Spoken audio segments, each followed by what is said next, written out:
大家好，我是阿斐。做了几期关于南岛语族的节目以后啊，随着对他们越来越深入的了解啊，我发现他们实在是太了不起了。而且东亚大陆上很多神秘的未解之谜呢，都跟他们似乎有关系。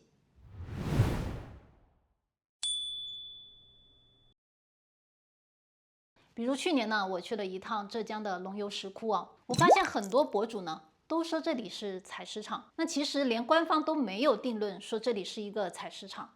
如果你跟我一样去过现场呢，你一定会觉得那里绝对不可能是一个采石场。即使你一旦踏入那个洞窟的时候，除了一股凉气以外，你还能感受到一股神圣的气息。你看那岩壁上精雕细琢、小心翼翼的凿痕啊，全都保持在精确的60度角。这完全就不是在采石啊，而是在装修啊！而且你能感觉到开凿的人是带着一种敬畏之心去完成这项作品的。我也特地去了一趟广东的莲花山古采石场，做了个对比，窄很多。但它有点乱，你看它有的找一下这边，有的找一下这边，有的找一下。那我现场看到啊，那个采石场呢是很杂乱无章的，东一榔头西一棒槌。虽然他们的开凿手法工具可能会有点像，但是莲花山的采石场呢，一看就是个采石场，很乱，很不讲究。但我在龙游石窟呢，就是一种完全不同的体会，可以感觉到呢，是有人在刻意的营造一个完美的地下空间。如果还有人坚持说这是采石场的话，那我们来算一笔账。首先呢是材料悖论。那在浙江沿海的古采石场，比如说呢长屿洞天，那里开采的都是坚硬而且耐腐蚀的火山凝灰岩。但是龙游石窟呢，它开采的呢是红砂岩。那这种石头呢是很容易风化，而且吸水性很强的。当地居民呢顶多就是用来建猪圈。那你耗费那么大的精力啊，去挖掘这么多的废石啊，好像是根本不合常理吧？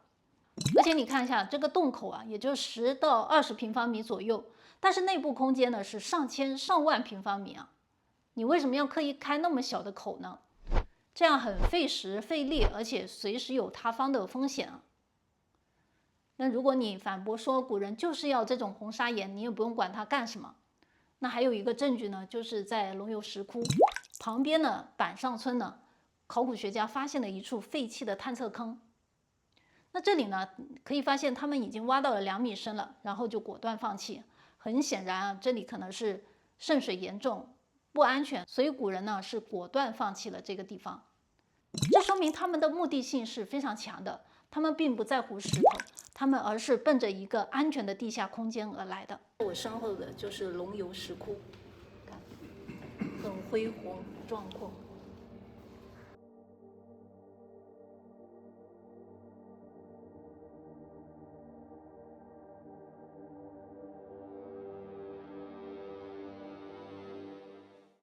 那有人就要问了，凭什么你认为这就是南岛语族的祖先建造的呢？那其实我有4个理由。第一呢，就是时间跟传承机制的吻合。那早在5000多年前呢，良渚的先民呢，也就是南岛语族的祖先呢，建造了震撼世界的良渚古城。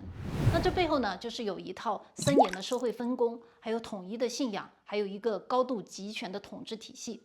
那另外呢，在这个高度发达的文明背后呢，也肯定是有一套严格的教育传承机制。那他们为什么没有发明文字呢？那因为他们认为文字呢是很容易被篡改的，那一旦被篡改之后呢，就会导致灭顶之灾。所以他们一直保持着这种口授的教育形式。那这意味着大祭司跟学徒之间呢，要保持一个长时间的背诵和学习。那这也同时需要一个很严苛的环境，必须是远离世俗，而且还是很封闭的一个空间。那第二呢，是地理与信仰的吻合。顺着钱塘江呢逆流而上，良渚的祭司呢在北纬30度的浙江衢州停了下来。那他们发现这里的凤凰山体呢拥有大片天然的红砂岩。那熟悉良渚文化的人呢一定知道，他们最高规格的瑶山祭台呢也是用纯净的红土铺设而成的，因为红色就是良渚先民的代表色，它象征着鲜血，也象征着重生。那对于祭司来讲，用这片天然的红砂岩来打造他们的地下神圣学校，是再适合不过了。B 字符，还有这里有一串符号，有点像苏美尔的楔形文字。第三呢，就是制度与痕迹的吻合。我们来对比一下5000多年前同一个维度的世界。那当时苏美尔人呢正在使用楔形文字，而古埃及呢留下了象形符号。那南美洲的卡拉尔文明呢正在使用结绳记事。那南岛语族没有文字，他们通过口授的形式又是怎么具体的去传授知识的呢？那我们来看一下南岛语族到现在还保留的传统男人屋，也叫做男子会所。那这里呢，就是用来传承知识和磨练青年意志的地方，也是培养本族男性成才的一个军事训练基地。简单的讲，就是男子军校，比如台湾邹族的库巴、阿美族的达鲁岸，还有卑南族的巴拉冠、卑南族的卡达蒂布部落。他们的小男孩只要满了8岁，就要离开家，进入打鼓饭的少年会所当小帮手。那到了14岁左右呢，迎来了人生大考验，正式晋升到大会所的巴拉冠，成为最底层的法利僧。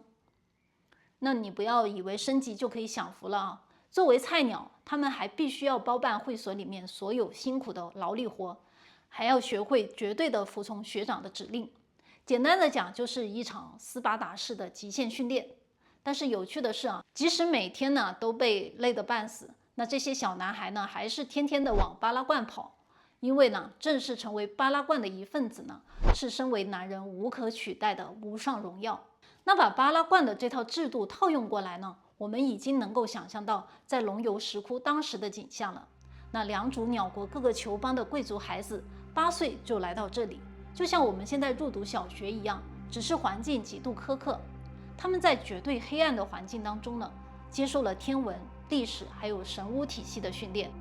完成考核后呢，进阶还要学习射箭、格斗等体育课。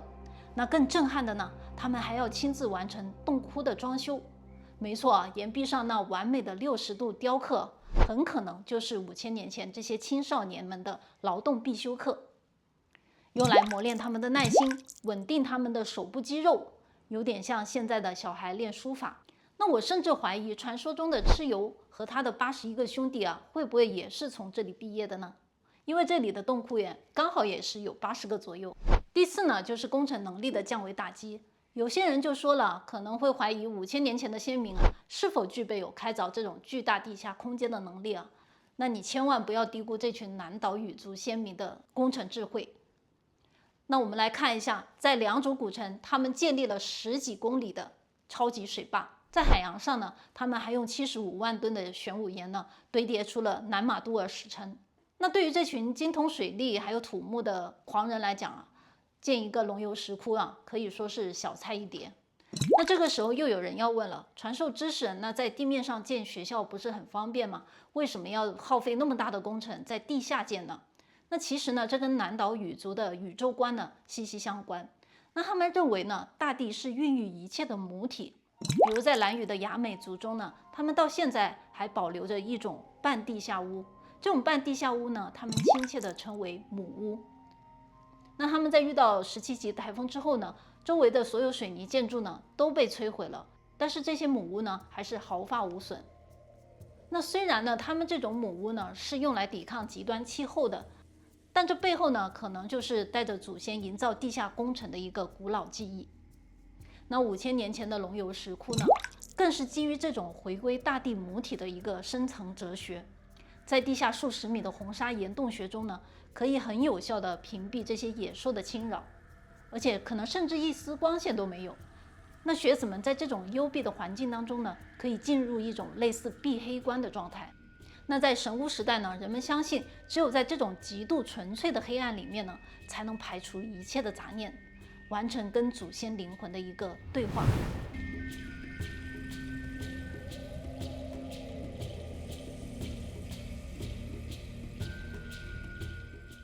那有些人就会问了，5000年前没有青铜器，他们是怎么雕刻的呢？那其实呢，红砂岩它有一个特点啊，就是试了水之后呢，它会变得比较软。那这个时候呢，用比较坚硬的石质工具呢，它其实是可以轻松的开凿的。那在这里呢，我还发现一个很有趣的现象，就是它有些雕刻的手法呢，就像老手做的一样，非常精致，但有些呢又像是新手雕刻的，杂乱无章。那比如我在4号洞窟呢，就发现了一个线条，就是它有些是往左，有些是往右。那这会不会就是学校里面的菜鸟新手的杰作呢？那在龙游石窟里面呢，还有2个很不寻常的细节啊，就是第一个就是它的阶梯，阶梯的前后纵深呢非常宽，而且就不像是一个平常正常高度的人使用的阶梯，更像是一个巨人的阶梯。那这些阶梯呢，就是让人感觉它很容易进来，但是不容易出去。那我在想，这会不会有就是当时的南岛少年用来做体能训练的阶梯呢？因为我刚好也是在4号洞窟发现了一个很奇怪的石头，这个石头呢，连考古学家也不知道它是用来做什么用的。那我马上联想到了尼亚斯的跳石，尼亚斯的跳石呢，旁边刚好也是有一个垫脚石。那我在4号洞窟看到的这个垫脚石呢，也是放在了台阶的旁边。所以这块奇怪的石头呢，会不会就是南岛少年们用来练习跳跃用的垫脚石呢？那另外呢，我还在1号洞窟呢看到了鸟、马、鱼图腾，那这就是这所有洞窟里面留下的唯一的符号。那这个鸟呢，正好就是南岛语族的图腾。那还有一种说法呢，就是说龙游石窟呢是姑灭国的一个秘密训练基地。那这或许也是对了一半，因为据史料记载呢，东夷蚩尤的后裔呢，确实是在龙游那一带建立了一个小国家。那在春秋时期呢，越王勾践呢还派出过一支军队去灭吴。那传说呢，这支秘密军队呢，就是在龙游石窟训练的。这表面上看起来好像很合理啊，但是有一点不合理的呢，就是当时在春秋战国时期啊，群雄逐鹿，而且间谍密布，你要建造一个这么大型的龙游石窟，需要上千名的精壮劳力，而且不眠不休的挖凿10年以上才行。所以说，当时这么浩大的工程是很难做到保密的，所以这一点是很难成立。另外呢，军事基地你也是根本没必要去做一些装修的，对吧？真相呢，或许就是龙游石窟呢，在良渚时期呢，就是已经建好了。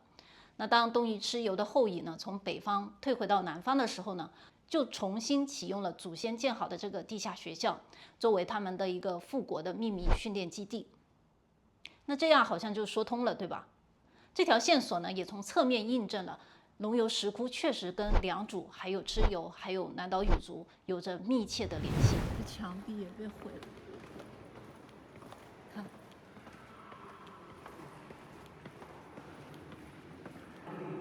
被毁掉了。那最让人扼腕叹息的呢，就是我们现代人好像已经忘记了这一套传承密码。比如我在5号洞窟啊，就看到他们为了吸引游客，在岩壁上雕刻八仙图，那对文物简直就是一个毁灭性的破坏。那包括在4号洞窟，他们也是建了一个很大的一个电梯。那4号洞窟也是已经渗水很严重，摇摇欲坠的了。那这简直就是对它的一个摧残。